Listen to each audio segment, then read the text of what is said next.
কয়েকদিন আগে আমি মালয়েশিয়া ছিলাম। মিজানুর রহমান আজহারি ভাইয়ের সাথে কয়েকটা প্রোগ্রাম ছিল। উনি আমাকে বলছিল, টরিক ভাই কিছু সালাম দিয়ে, উনি আসবে বাংলাদেশে কিছুদিনের ভেতরে। কুষ্টিয়াতে একটা প্রোগ্রাম নেওয়ার কথা জানিয়েছি, কুষ্টিয়ার স্টেডিয়াম মাঠে। উনি আর আমি থাকবো, আপনারা ইনশাল্লাহ যাবেন, দাওয়াত দিয়ে দিলাম। আমরা যেহেতু কোরআন কারীম থেকে কথা বলার জন্য এবং শোনার জন্য এসেছি, আর পৃথিবীতে যারা কোরআন দিয়ে কথা বলে এরাই সত্য কথা বলে। এতদিন আমরা শুনেছি কোরআনের আয়াত পড়তো ঠিক, কিন্তু উল্টা পাল্টা ফতোয়া দিত অনেকে। বলতো লাকুম দীনুকুম ওয়ালিয়া দীন, রাহুল বুখারী। একটা কথা হইল, আপনি আয়াত পড়ছেন কোরআনে আর দলিল দিচ্ছেন বুখারী। কোরআনে কারীম কি ওই রকম নাকি? আল্লাহ পাক এত অথেন্টিক ভাবে এটা রেখেছেন এবং কিয়ামত পর্যন্ত তিনি রাখবেন বলে ঘোষণা দিয়েছেন, ইন্না নাহনু নাযালনা যিকরা ওয়া ইন্না লাহু লাহাফিজুন। আল্লাহ বলেন, অবশ্যই আমার এই কোরআনকে আমি আল্লাহ নিজে নাজিল করেছি, এই জিকির, এবং কিয়ামত পর্যন্ত এর সংরক্ষণের দায়িত্ব আমি আল্লাহ নিজে হাতে তুলে নিয়েছি। নবীজিকে আল্লাহ ধমক দিয়েছেন, ওয়ালাউ তাকাব্বালা আলাইনা বা'দাল আকাবিল লাআখাযনা মিনহু বিল ইয়ামিন সুম্মা লাকাতা'না মিনহুল ওয়াতিন। আমার কোরআনের ভেতরে যদি নবী পর্যন্ত কোনো কথা বানিয়ে নিজের নামে চালিয়ে দিত যে এইটাও আল্লাহ জানিয়েছে, কি করতাম জানেন? আমি নবীর ডান হাত চেপে ধরতাম, কণ্ঠ নালী কেটে ফেলে দিতাম।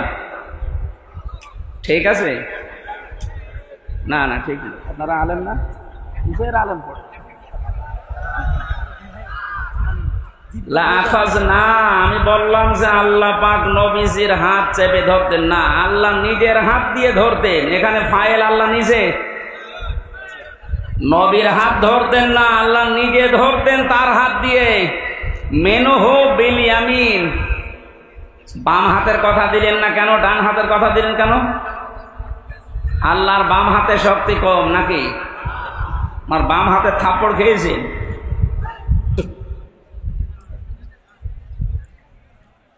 এখানে আল্লাহ যে বিষয়টা দিয়ে বোঝে ভালো, আমরা সেই বিষয়ের উদাহরণ কোরআনে সেট করা, ওই সমস্ত বিষয়গুলো বোঝাতে। আমরা যেহেতু ডান হাতের শক্তি বেশি, এইটাই সচরাচর জানি নাকি? আল্লাহ মিনহু বিশিমাল না দিয়ে মিনহু বিল ইয়ামিন দিয়েছেন। এবং নবীর হাত ধরতাম বলেননি, আমি নিজের হাত দিয়ে নবীকে ধরতাম, তার মানে শক্ত করি। দেখেছেন কত কঠিন কথা দিলেন, যে আমি নিজে আমার কুদরতের হাত, যেটা পাওয়ার, এই শক্তিশালী হাত দিয়ে নবীকে চেপে ধরতাম। যে বিষয় দিয়ে কথা বলে আমার কোরআনের ভেতরে যদি বানিয়ে কথা বলতো যে এইটাও আল্লাহ জানিয়েছে, ওনার জহব্বা কেটে ফেলে দিতাম। যে নবীকে জীবনে কোনোদিন নাম ধরে ডাকলেন না, অসম্মান হবে, তার সম্মান নষ্ট হবে। এই কারণে নাম যেখানেই ধরেছেন রেসালাতের ঘোষণা দিয়েছেন, মুহাম্মাদুর রাসূলুল্লাহ।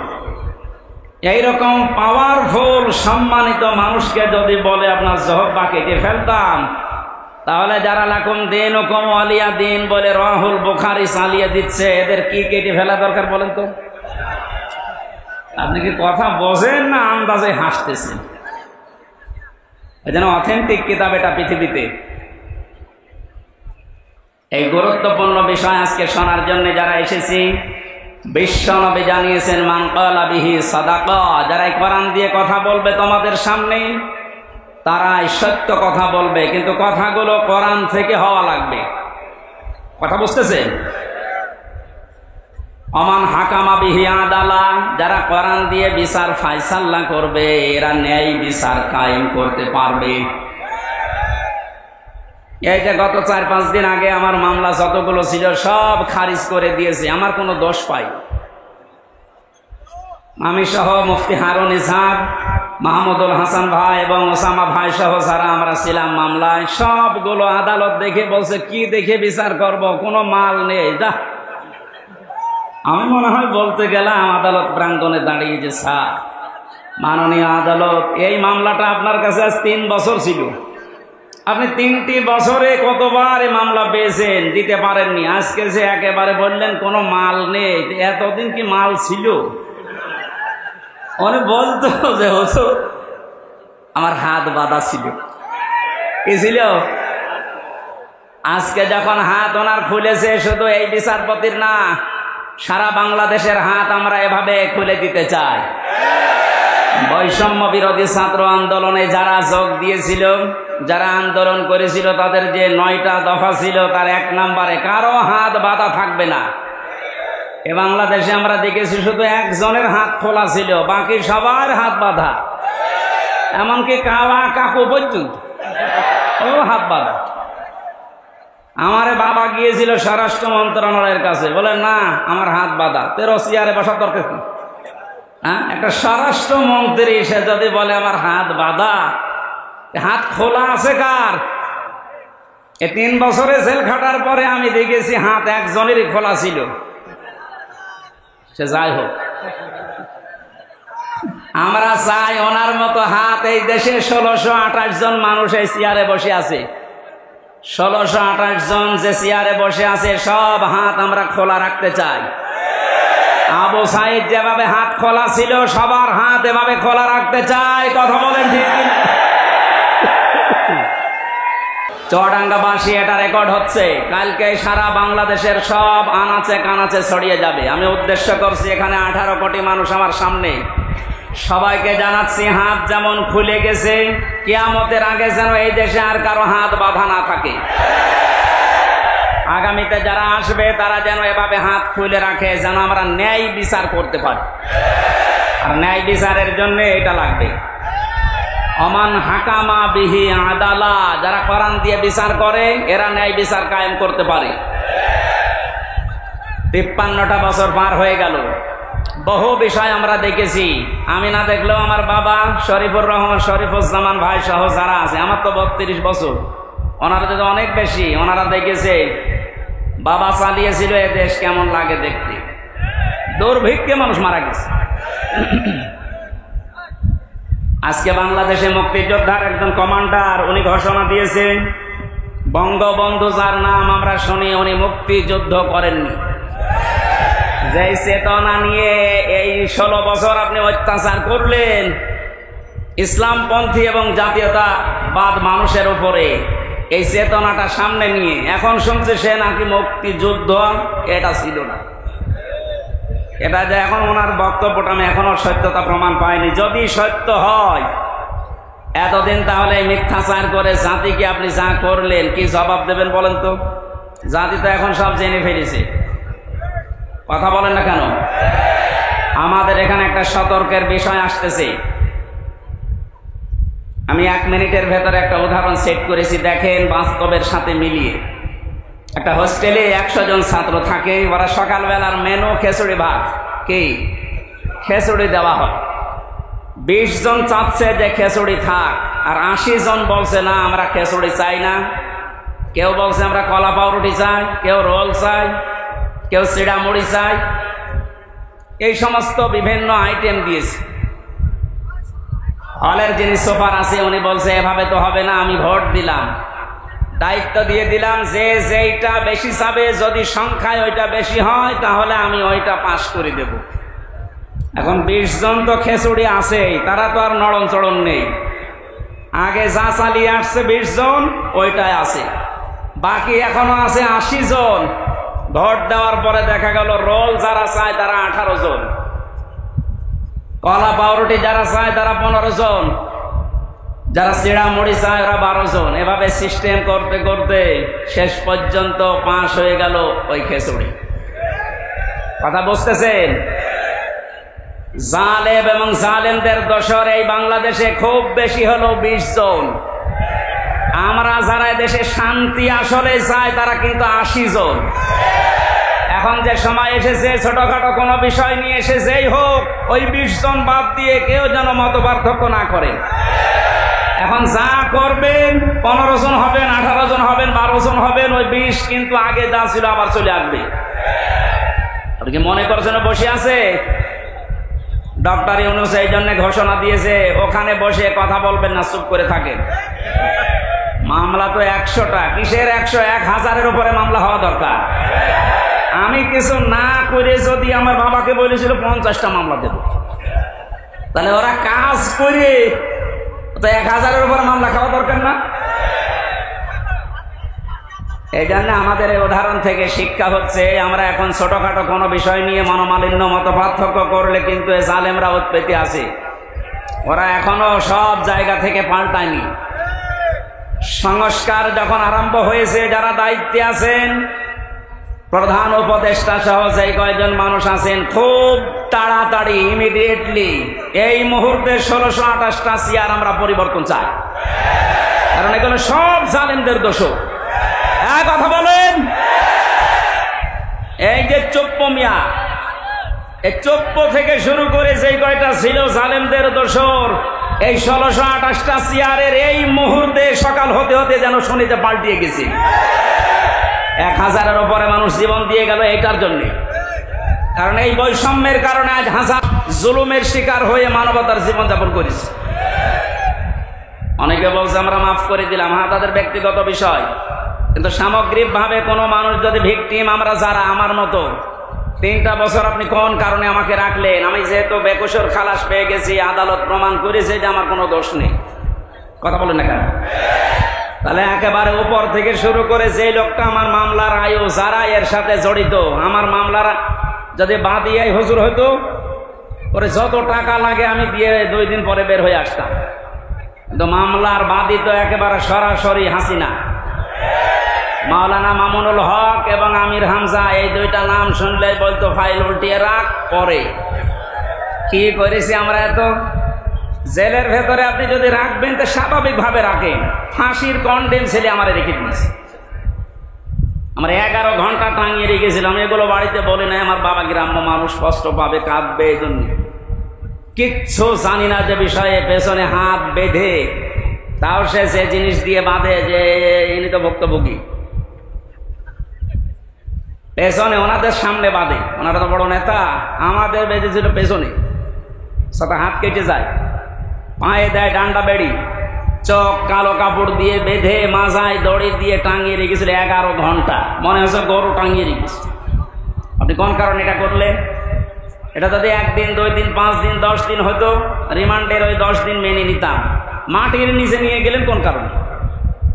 আয়না ঘর শুধু আপনারা নাম শোনেন, আমি তো নিজে পরীক্ষিত দেখেছি।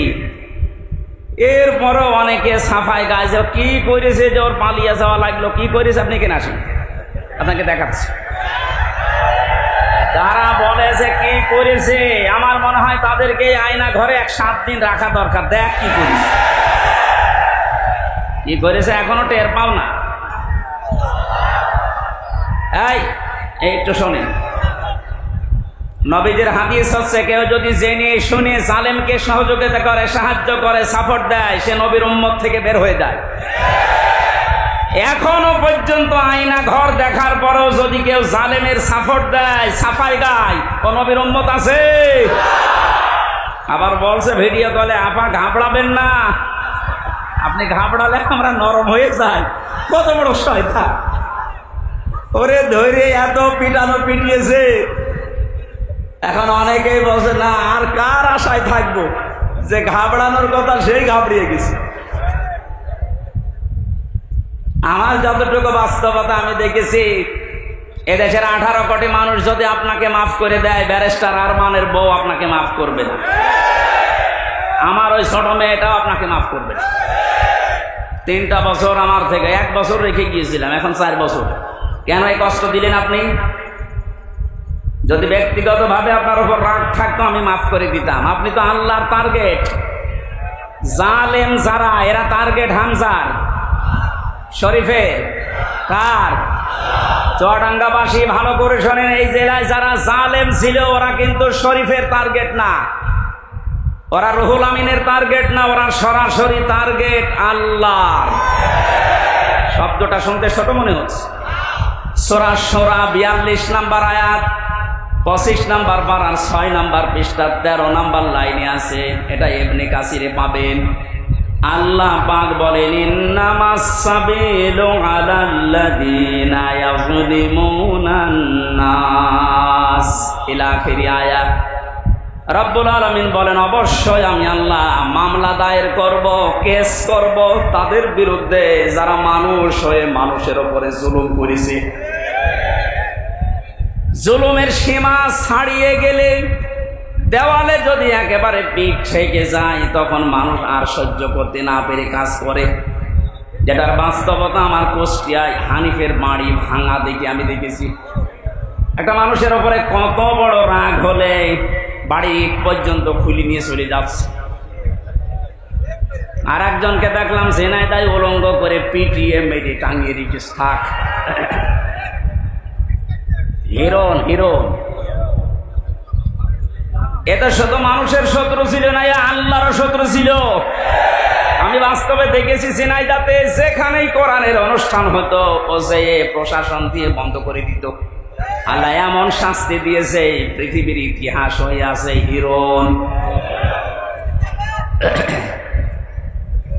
এই জন্য জালেমরা কিন্তু পৃথিবীর মানুষের মামলার আসামি না, এরা আল্লাহর মামলার আসামি। আপনি কি আল্লাহর মামলার আসামি যারা আল্লাহর অভিযোগে অভিযুক্ত যারা তাদের পক্ষ নিতে পারেন? বলেন পারেন? আপনার বিবেকটা কাজে লাগাবেন। নিয়ামতের শুকরিয়া আদায়ের কথা বলছিলাম। কেউ যদি কোনো নিয়ামত পেয়ে শুকরিয়া আদায় করতে চায়, তিনটা মাধ্যম আছে। এক নম্বরে মুখে স্বীকার করা যে হ্যাঁ এটা নিয়ামত। ও চুয়াডাঙ্গাবাসী, নিজের বিবেককে প্রশ্ন করেন তো, আমরা মুখ দিয়ে স্বীকার করলাম যে এটা নিয়ামত কেন?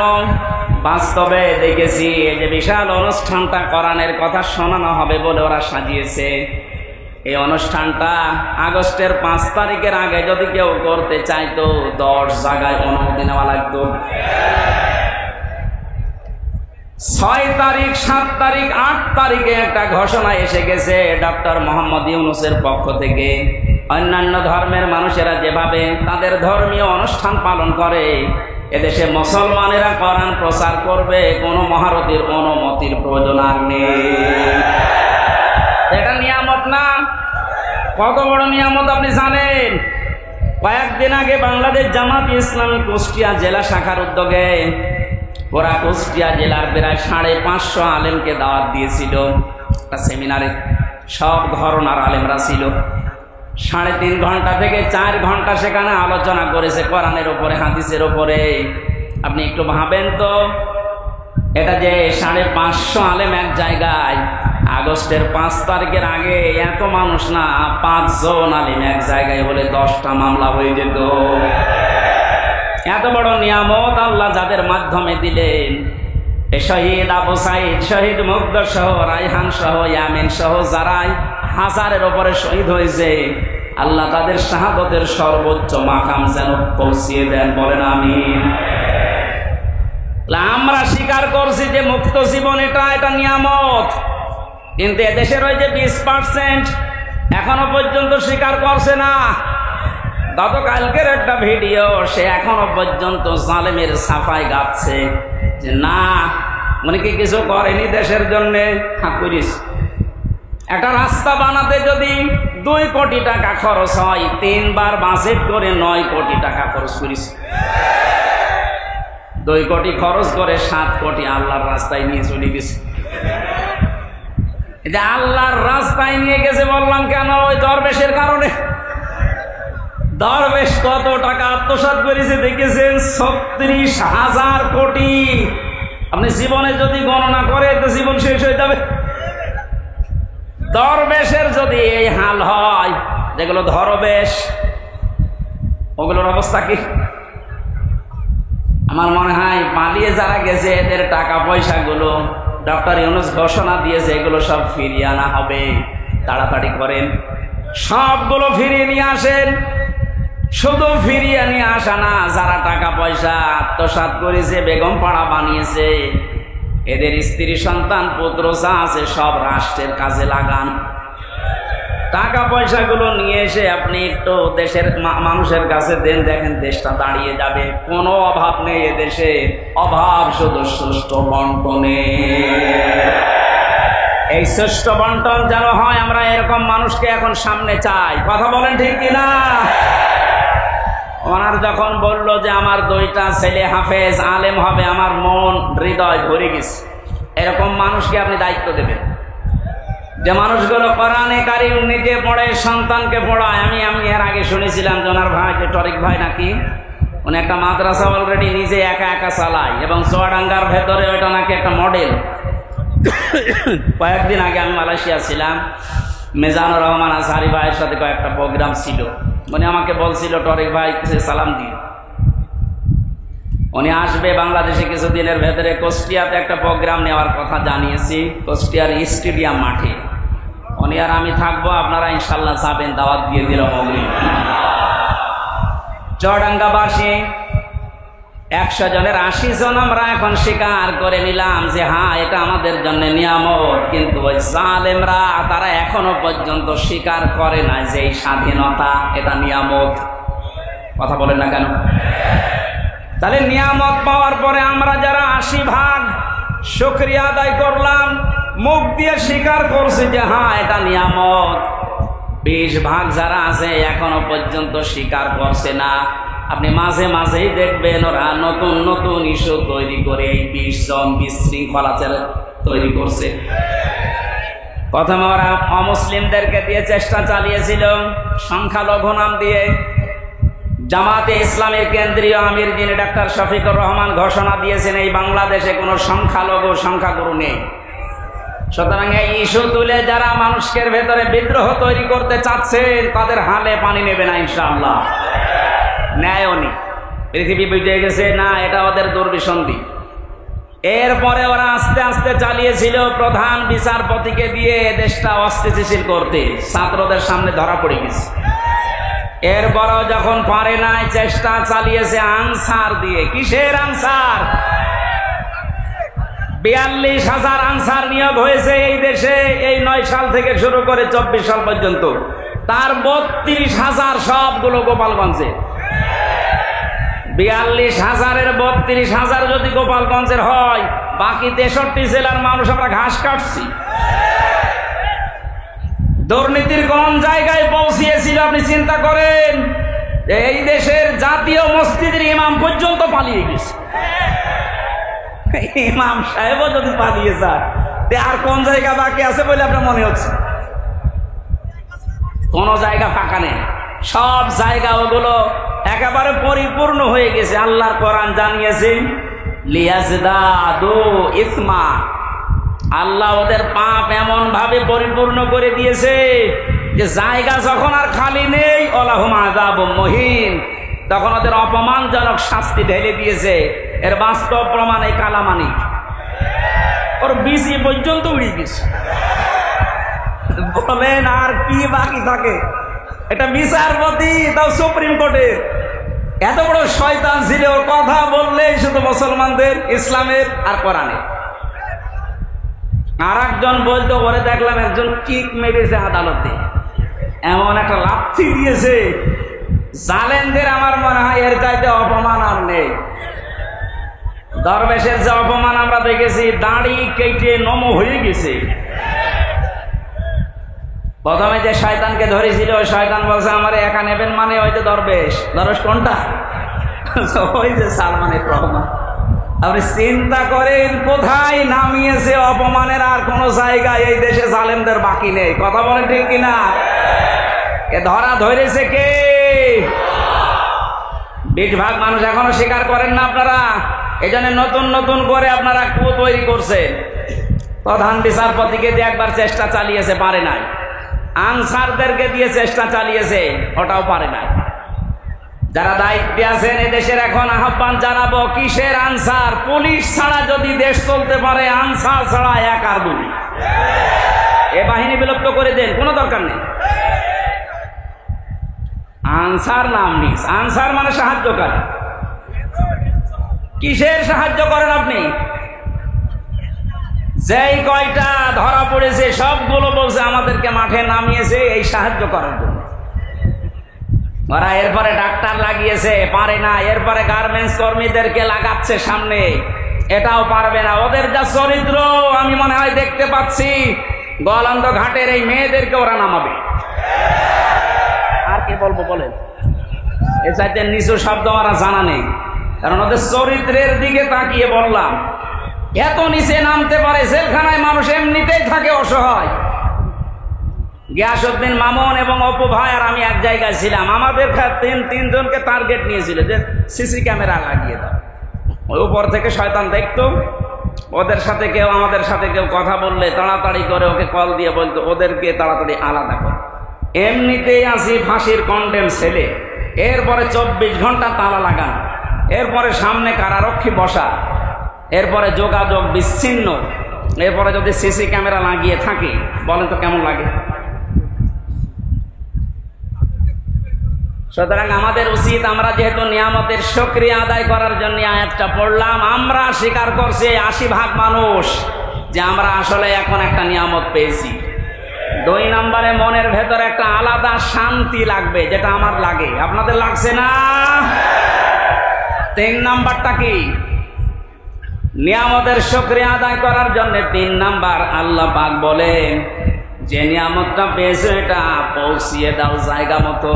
আমি যেহেতু হাদিস পড়েছিলাম, ন্যায় বিচার কায়েম করার জন্য কোরআন লাগবে, এই জন্য এই নিয়ামতকে সর্বোচ্চ জায়গায় নেওয়ার জন্য কোরআনের বিধান রাষ্ট্রীয়ভাবে কায়েম করা লাগবে।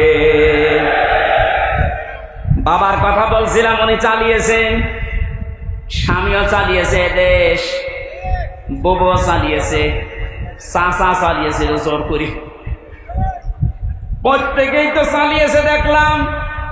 ও বাংলার মুসলমানেরা এখন শুধু দেখতে বাকি আছে আল্লাহর এই কালাম দিয়ে দেশটা চললে কেমন দেখা যায়।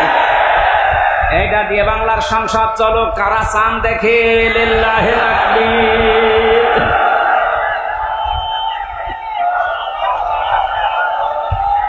আলহামদুলিল্লাহ ভাই।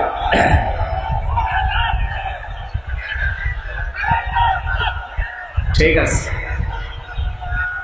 নিয়ামতের শুকরিয়ার যে 3টা শর্ত পেলাম, মুখে স্বীকার করা, অন্তরে আনন্দ পাওয়া, আর নিয়ামতকে তার সর্বোচ্চ জায়গায় পৌঁছিয়ে দেওয়া। এটা পৌঁছাতে আল্লাহর কালামের বিকল্প নেই। এই জন্য ন্যায় বিচার যদি আমরা এখন দেখতে চাই, বিচার ব্যবস্থা লাগবে কিসের? আরো জোরে বলেন। আমান আমিলা বিহি উজিরা, যারা গ্রামার বসে, কোন মানুষ যদি আমল করে কোরআন কেন্দ্রিক, আল্লাহ পাক নিজে তাকে এই আমলের জন্য পুরস্কার হাতে করে দেবেন। আমান দাআ ইলাইহি হাদা, কোন মানুষ যদি কোরআনের দিকে ডাকে, আল্লাহ নিজে তাকে হেদায়েতের উপরে রাখে। ফাকাদ হুদিয়া ইলা সিরাতিল মুস্তাকিম, রব্বুল আলামিন বলেন তুমি যদি কোরআনের ডাকে সাড়া দিতে পারো, সবকিছু ফেলে দিয়ে আল্লাহ তোমাকেও জান্নাতের পথ সিরাতে মুস্তাকিম নসিব করে দেবে। বলেন আমিন। দরুদ আর সালাম পাঠ করার মাধ্যমে আজকের তেলাওয়াতকৃত আয়াত সূরা হিজর 43-44 2টা আয়াত পড়েছি। আমি এক আয়াত বা হাফ আয়াত পড়ি তাফসীর মাহফিল, আজকে 2টা পড়েছি। একটু বেশি সময় কথা বলবো, থাকবেন তো নাকি? আমরা কোরআন থেকে কথা শোনার জন্য এবার প্রবেশ করছি। জবান খুলে সব বাদ দিয়ে পড়ে না, আউযু বিল্লাহি মিনাশ শাইতানির রাজিম, বিসমিল্লাহির রহমানির রহিম, ওয়া ইন্না জাহান্নামা লামাউইদুহুম আজমাইন, লাহা সাবআতু আবওয়াব, লিকুল্লি বাবিন মিনহুম জুজউম মাকসুম।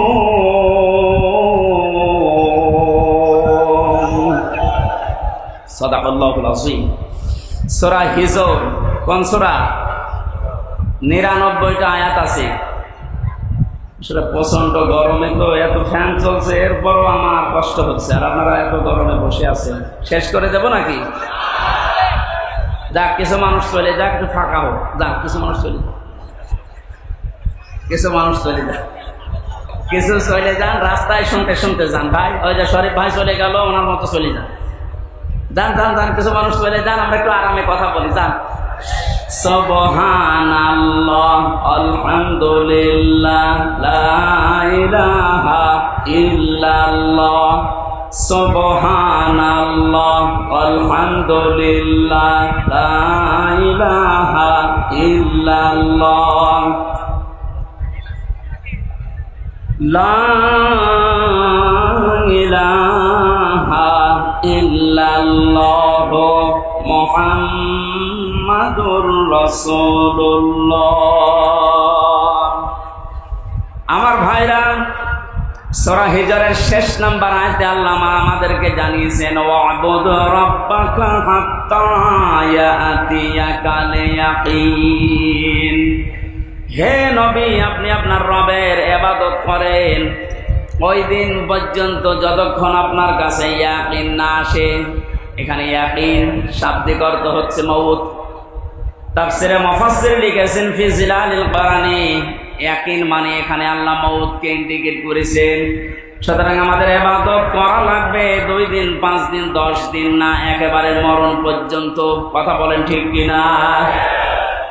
এখন ইবাদত পৃথিবীতে যে যেই ধাঁচে করছে তার জন্য আল্লাহ জান্নাতের নিয়ামতগুলো ওইভাবেই সাজাবেন। আমরা জানি জান্নাত 8টা। জান্নাত কয়টা?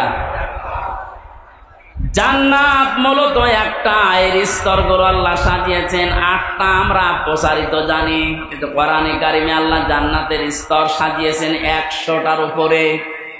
দুনিয়াতে যে ধরনের ইবাদত করবে, কাজ করবে, আমল করবে, কিয়ামতের ময়দানে আল্লাহ তাকে ওই ধরনের জান্নাতে প্রবেশ করাবে।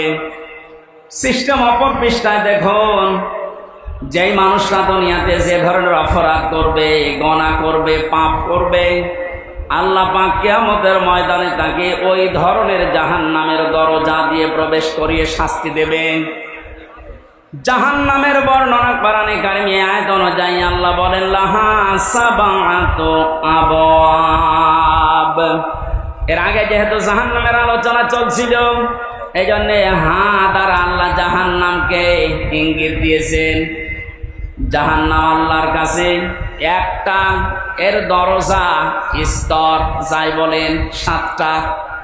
লিকুল্লি বাবিম মিনহুম জুজুম মাকসুম, প্রত্যেকের জন্য আলাদা আলাদা দরজা আছে। দুনিয়াতে যে যেই ধরনের অপরাধ করবে আল্লাহ পাক তাকে ওই দরজা দিয়ে ওই জাহান্নামে প্রবেশ করাবে। বলেন নাউজুবিল্লাহ। তাহলে আয়াত থেকে আমাদের শিক্ষা এই, আমরা এখন কোন ধরনের আমলে, কোন ধরনের গুনার কাছে আছি, যার কারণে আল্লাহ এমন দরজা বানিয়েছে যে আমি ও দরজার উপযুক্ত হয়ে গেলাম কিনা। এই জন্য আজকের এই তাফসীর মাহফিলে আমাদের আশা, আল্লাহ রাব্বুল আলামিন যে জাহান্নাম বানিয়েছেন এটা বিশেষ্য। এ পথটা কোরআনে কারিমে নামটা 59 বার আল্লাহ ব্যবহার করেছেন। কোরআনে কারিমে আমি ধারাবাহিকভাবে দেখেছি জাহান্নামের স্তরগুলো আল্লাহ সাজিয়েছেন 7টায়। প্রথম স্তরের নাম দিয়েছেন তিনি লাযা। এবার আমাদের এখান থেকে একটা বিষয় নেওয়া দরকার। লাযা নামে সে দরজা আল্লাহ বানিয়েছেন, এর কাজ কি, এটা কেমন, এর ভয়াবহতা কি, এখানে গেলে আল্লাহ কি কি ধরনের শাস্তি দেবেন, কোন কোন কারণে। সূরা মাআরিজের ভেতরে আল্লাহ আমাদেরকে জানিয়েছেন কাল্লা ইন্নাহা লাযা নাযাআতাল লিশ-শাওয়া তাদউ মান আদবারা ওয়া তাওয়াল্লা ওয়া জামাআ ফাআওয়া। বলেন আল্লাহু আকবার। জাহান্নামের যত দরজার বর্ণনা পেয়েছি আমি কোরআনে, তার 1 নম্বরে লাযা। এটা এত ভয়ঙ্কর, এত কঠিন। আল্লাহ পাক বলেন দরজা দিয়ে যারাই প্রবেশ করাবো জাহান্নামে, প্রবেশ করার সঙ্গে সঙ্গে নিজের শরীরের চামড়া খসিয়ে ফেলবে। ও বাংলার মানুষেরা, পৃথিবীতে আমি বহু জায়গায় গিয়েছি, বহু কঠিন এবং ভয়ঙ্কর ঘর আমি দেখেছি, কিন্তু ঘরে প্রবেশ করলেই মানুষের চামড়া খসে যায়। আমি দেখিনি, শুনিও নাই। আল্লাহ এমন একটা ঘরের কথা বললেন, দরজার কথা বললেন, জাহান্নামের কথা বললেন, যেখানে গেলে মানুষের আগেই চামড়া খসে পড়ে যাবে। রব্বুল আলামিন বলেন এই মানুষগুলোকে আল্লাহ কেন এখানে প্রবেশ করবে জানো? কাদেরকেই দরজা ডাকতে থাকবে, আহ্বান জানাবে, তাদউ মান আদবারা ওয়া তাওয়াল্লা। যে মানুষগুলো সত্যকে সত্য জানার পরে অহংকার করে, হিংসা করে, মুখ ফিরিয়ে আবার টান করে চলে গেছে। আয়াত পড়ার পরে আমি দেখতেছি বাংলাদেশে এই চরিত্রের মানুষ বেশি। এদেরকে চোখে আঙ্গুল দিয়ে গুলিয়ে খাওয়ালে এরা সত্যকে সত্য বলে মেনে নিতে চায় না। ওর বাবা যা করেছে, ওর দাদা যা করেছে, ও ওই দিকে শুধু টান দেয়। আল্লাহ পাক বলেন, তাদউ, ডাকবে তাদেরকে, ইলাসান মান আদবারা ওয়া তাওয়াল্লা। যে ব্যক্তি এদবার করে, মুখ ফিরিয়ে নেয়, অহংকার করে, যারা দাম্ভিকতা করে, আল্লাহর কোরআন থেকে, আল্লাহর আয়াত থেকে যারা মুখ ফেরায়।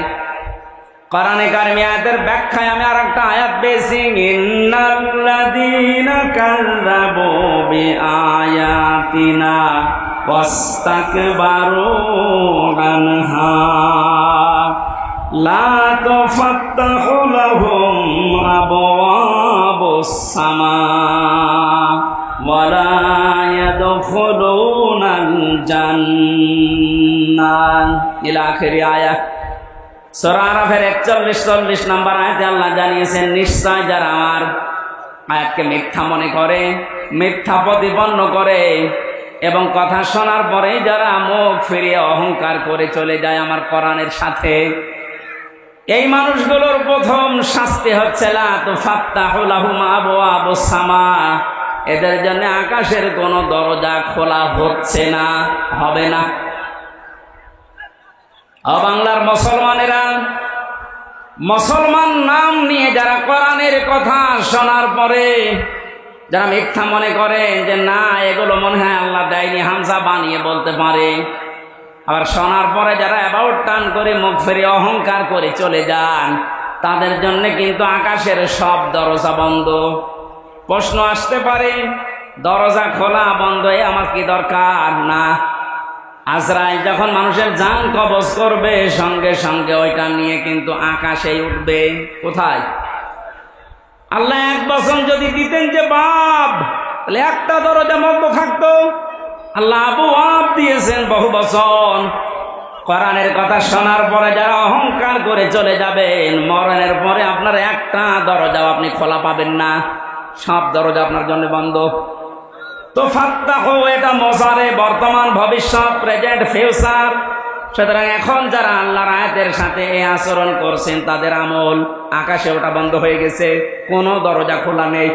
মরণের পরে আপনার এই রূহকে আল্লাহ উপরে তুলতে দেবে না, সব দরজা বন্ধ করে দেবে।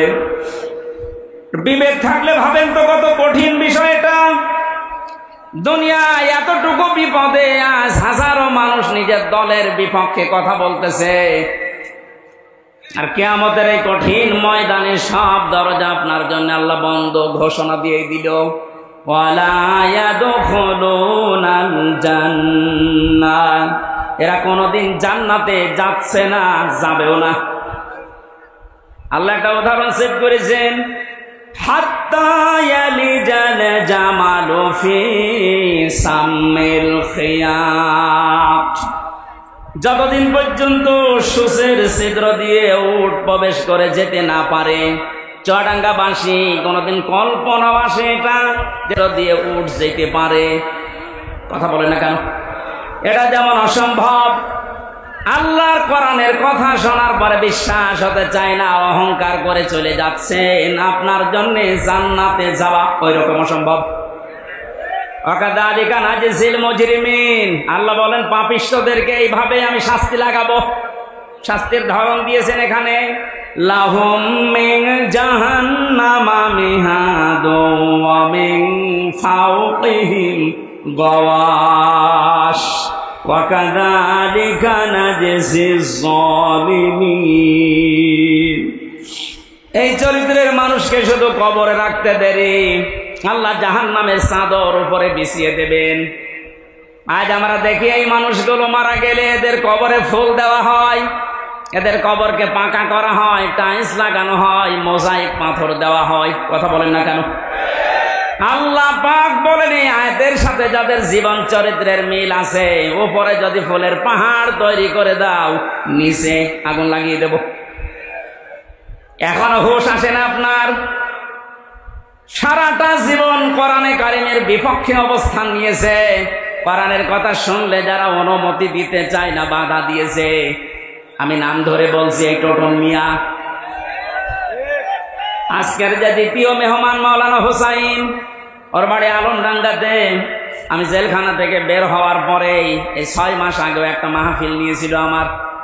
ওনার কাছে অনুমতি নিতে গেছে, ধমক দিয়ে বলছে কোরআন শোনা দরকার কি, গান শুনতে পারো না?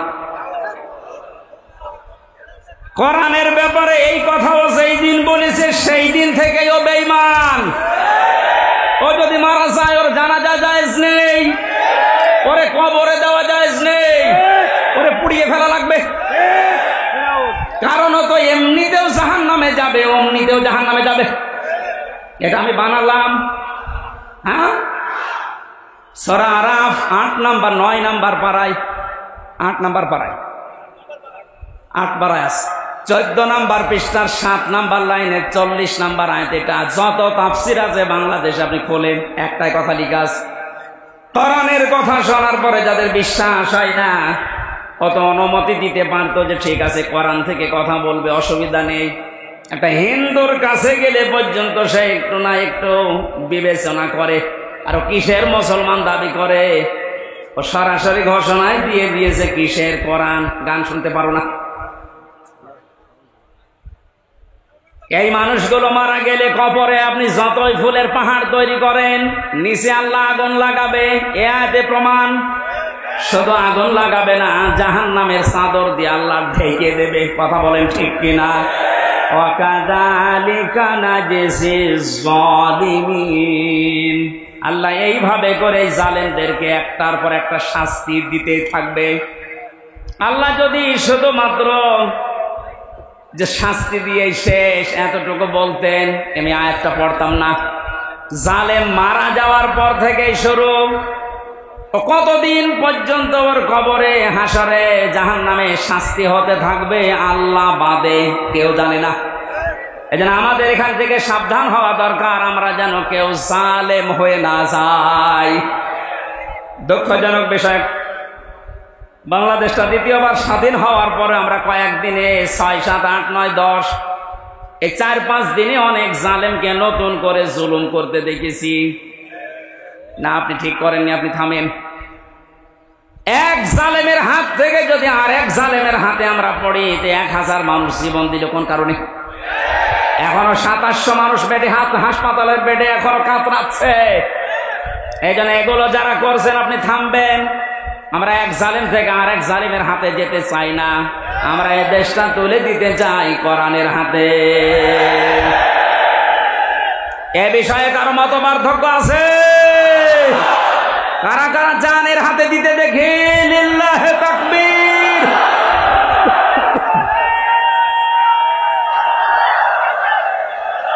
নারায়ে তাকবীর। ইসলামের শত্রুরা হুঁশিয়ার, সাবধান।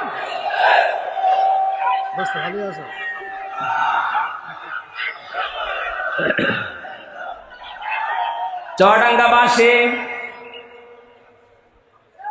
এই জন্য যে মানুষগুলো আপনি মুখ ফিরিয়ে চলে যাবেন, আপনার জন্য লাজা খোলা আছে। কি খোলা আছে বলেন তো? যারা আলেম আছে, তাফসীর বোঝে যে কত বড় কঠিন জায়গা, লাজার বর্ণনা দিতে গিয়ে আল্লাহ নিজে আশ্চর্য হয়ে গেছেন, এত কঠিন জায়গা। এই যে নাজ্জাআতাল লিশাবা, হাড়ের সাথে যে চামড়া লেগে থাকে, আগে চামড়া তুলবে, এরপরে হাড় থেকে আর একটা হাড় করবে, এর নাম শাওয়া। এটা ফি জিলালিল কোরআনে আছে। এত বড় ভয়ঙ্কর শাস্তি আর কোন জাহান্নামের ভেতরে আছে বলে আমি তাফসীরে পাইনি। অথচ এইটার জন্য 1 নম্বরে যারা কোরআনের কথা শোনার পরে মুখ ফিরিয়ে চলে যায়। 2 নম্বরে ও জামা ফাআওয়া, যারা সম্পদ জমা করে আর সংরক্ষণ করার জন্য চেষ্টা চালায়। এই 15 বছর আমরা এইটাই দেখেছি। জায়েজ না জায়েজ নেই, প্রত্যেকটা বিভাগের অবস্থা এই ছিল। বিচার ব্যবস্থার দিকে তাকান, কোর্টের ইট পর্যন্ত টাকা চাই। আপনি চুয়াডাঙ্গা কোর্টে যাবেন, যারা আছে ওরা তো টাকা চাই, কোর্টের ইটও বলে 10 টাকা দিয়ে যান।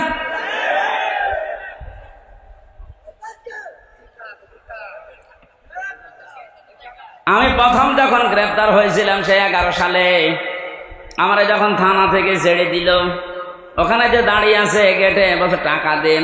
টাকা কোথায় পাবো? না, ওই যে আপনাকে দেখতে এসেছিল, ওরা টাকা দিয়েছে, আমি জানি। শেষে 10 টাকা দিলাম, তাও খুশি। এই যে সম্পদ জমা করার জন্য আপনি ডান হাত বাম হাত দেখেন না, বাবা শাহজালাল সব হালাল। মসজিদের টাকা পর্যন্ত যারা আত্মসাৎ করে, মসজিদের দায়িত্ব নেওয়ার জন্য অনেককে দেখা যায় পিড়াপিড়ি করছে, জোর জবরদস্তি করে। আরে মসজিদের দায়িত্ব নিয়ে কোনো মানুষ টাকা মেরে খাবে এ ভাবা যায়? অথচ বাংলাদেশ এরকম মসজিদ নেই। মসজিদের ক্যাশিয়ার কয়েক বছর পরে দেখা যাচ্ছে ধনী হয়ে যাচ্ছে, টাকা মনে হয় ফেরেশতারা দিয়ে যায়। আজ হাজারো মানুষকে আমরা দেখতে পেয়েছি টাকা পয়সা জমা করার জন্য কত লাইন তারা খুলেছিল। নিজে হয়তো সরাসরি যেত না, এমন এমন আজরাইল জিবরাইল মিকাইল সেট করে রেখেছে, বিভিন্ন হাত দিয়ে শুধু টাকা আসতে আছে। শুধু টাকা আসলে তো হয় না, এগুলো জমা করার জন্য তারা চেষ্টা চালিয়েছে। আল্লাহ পাক বলেন, এই 2টা অপরাধ যারা দুনিয়ায় করবে, সম্পদ যারা জমা করে আর সংরক্ষণ করার জন্য চেষ্টা চালায়, এদেরকে আমি আল্লাহ লাজায় প্রবেশ করাবো। বলেন নাউজুবিল্লাহ। এই যে সম্পদ শব্দটা এই আয়াতের ভেতরে আছে, জামা, এই শব্দটার ব্যাখ্যা করতে গিয়ে আমি তাফসিরে দেখেছি জামার ভেতরে 4টা বিষয় লুকিয়ে আছে। কয়টা? 1 নম্বরে টাকা পয়সা যারা জমা করে, শুধু জমা করে, এর হক আদায় করে না। পৃথিবীর কোন জিনিস আপনি এক জায়গায় রাখবেন, দেখবেন নষ্ট হয়ে যাবে, ওটার গুণগত মান ঠিক থাকবে না। যেমন পানি যদি কেউ এক জায়গায় রেখে দেয়, পচন ধরে, পোকামাকড় তৈরি হয়, দুর্গন্ধ হয়। কথা বলছেন না কেন? লোহা লক্কর যদি এক জায়গায় ঘিরে দেন, জং ধরবে, ধার নষ্ট হয়ে যাবে, অকেজ হয়ে যাবে। যত ব্যবহার করবেন তত ওর ধার ভালো থাকবে, ওর কার্যকারী ক্ষমতা ঠিক থাকবে। পানি যত ছেড়ে দেবেন তত স্বচ্ছ নির্মল পানি আসতে থাকবে। কথা বলেন ঠিক কিনা? পৃথিবীর কোনো জিনিস আপনি এক জায়গায় রাখলে ও ঠিক থাকবে না, এইটাই ফাইনাল। এই যে যারা এলেম শিখেছে, আলেমরা যদি এলেম বন্টন না করে শুধু জমা করে রাখো, জানা এলেম ভুলে যাবে। যত বর্ণনা করবে, যত জানাবে, না জানা এলেম আল্লাহ তারে দান করবে। সম্পদ আদি যারা টাকা পয়সা শুধু জমা করেন, এর হক আদায় করেন না, যাকাত সাদগা এককালীন দানের মাধ্যমে, তাদের ওইগুলো আপনি মনে করছেন যে হ্যাঁ টাকা জমা হচ্ছে, এর আবার ক্ষতি কিনা, ওর দ্বারা শত্রু পয়দা হবে। আপনি হক আদায় করেননি, যাদের যাকাত দেওয়ার দরকার ছিল তারা দেননি। ওই মানুষগুলো যাকাত না পেয়ে অভাবে পড়বে, শেষ পর্যন্ত আপনার জমানো সম্পদে হামলা দেবে। ওই সম্পদ তখন আপনার জীবনের কাল হয়ে দাঁড়াবে, আপনার জীবন নাশের কারণ হবে। কথা বলেন ঠিক কিনা? এখান থেকে কি পেলেন আপনি এই জামার ব্যাখ্যায়? পৃথিবীর কোন জিনিস যেহেতু এক জায়গায় রাখলে ঠিক থাকে না, ক্ষমতাও এক জায়গায় রাখলে ঠিক থাকে না, গরম হয়। 15 বছরে এত গরম হয়েছিল যা সহ্য করতে পারিনি। এই জন্য আমরা চাই দেশে যেন কারো হাতে ক্ষমতার জমা না থাকে। এই কথা বলছেন, কারো হাতে যেন জমা না থাকে, ওটা ছেড়ে দেন, চলতে থাকবে। এক জায়গায় হলেই যার কাছে যাবে ও আবার গরম হবে। ও গরম হলে এখন যে জালেম বিদায় নিয়েছে এর চাইতেও মারাত্মক হবে। গলা ব্যথা হয়ে যাচ্ছে। দিয়েছেন জামার ব্যাখ্যায় যে 4টা অর্থ পেয়েছে। 1 নম্বরে অর্থ সম্পদ, 2 নম্বরে ক্ষমতার চেয়ার। যারা এটাকে বারবার জমা করার চেষ্টা করে কিন্তু এর হক আদায় করে না, এই মানুষগুলোকে আল্লাহ জাহান্নামে লাজায় প্রবেশ করাবে। 3 নম্বরে অস্ত্র শস্ত্র, এগুলো যারা জমা করে কিন্তু এগুলোর যে ব্যবহার যাদের দ্বারা করা উচিত তারা না করে অবৈধ মানুষ ব্যবহার করে। আজ হাজার হাজার মানুষকে দেখেছি যাদের হাতে অস্ত্র তোলা জায়েজ নেই, ওই মানুষগুলো অবৈধ অস্ত্র নিয়ে ঘোরাফেরা করে আর মানুষের অর্থ সম্পদ বিভিন্ন কায়দায় খায়। 4 নম্বরে পেয়েছি মান সম্মান। মান সম্মান আপনি জমা করতেই থাকবেন, জমা করতেই থাকবেন। এর যে একটা হক আছে এই সম্মান রক্ষা করার, ওই পর্যন্ত আপনি নিয়ে যেতে পারেন না। আমার মনে হয় অর্থগুলো একটু কঠিন হয়ে যাচ্ছে। আলেমরা যারা আছে তারা তো বুঝতেছে এই জামার ব্যাখ্যায় ইবনে কাসিরের ভেতরে 4টা অর্থ আছে। ফাওয়া শুধু জমা করে তা না, এটা যেন সংরক্ষণ করে রাখা যায়, এই দুর্বিসন্ধি তারা তৈরি করে। যত টাকা এরা অবৈধভাবে কামাই করেছিল, কিভাবে এটা সংরক্ষণ করা যায়, একেবারে এইটে গুটে বসেছিল, কিন্তু আল্লাহ সহ্য করে নাই, সবগুলো এখন ধ্বংস করে দিয়েছে। এমনও কোটি কোটি টাকার মালিক এখন জেলখানায় বসে এই যে ফ্লোরে আমরা যেভাবে ঘুমিয়েছি ওইভাবে ঘুমাচ্ছে। কি হলো আপনার এই টাকা দিয়ে? এ তো দুনিয়ার বিষয় গেল। চোখ বোঝার পরে আপনি যাবেন এই লাজায়। কোথায় যাবেন? আল্লাহ আমাদেরকে যেন এরকম জায়গায় নিয়ে যান, বলেন আমিন। তাহলে আমরা আজকে একটা দরজার বর্ণনা শুনলাম যে লাজা নামে যে দরজা আল্লাহ জাহান্নামে বানিয়েছেন। জাহান্নামে একটা, এর দরজা 7টা। তার প্রথম নাম্বার লাজা, এত কঠিন ভয়ঙ্কর, গেলেই চামড়া খসে যাবে, হাড় থেকে আলাদা হয়ে যাবে। 365 জায়গায় জোড়া দেওয়া আছে, সবগুলো এই দরজা দিয়ে ঢুকলে আল্লাহ খসিয়ে ফেলবে। আল্লাহ এই কঠিন ভয়ঙ্কর শাস্তির মুখোমুখি আমাদেরকে যেন না করেন। যে শাস্তির কথা, যে আমলের কথা আমরা শুনলাম, যে সত্য শোনার পরে আমরা জানার অ্যাবাউট টান না করি। সম্পদ আদি যেগুলো আল্লাহ দেয় এগুলো আন্দাজে জমা করে সংরক্ষণ করার কোনো দরকার নেই। যা করব এটা যেন বৈধ পথে হয়। আল্লাহ আজটা আমাদের সবার জীবনে যেন সেট করে দেন, আমিন।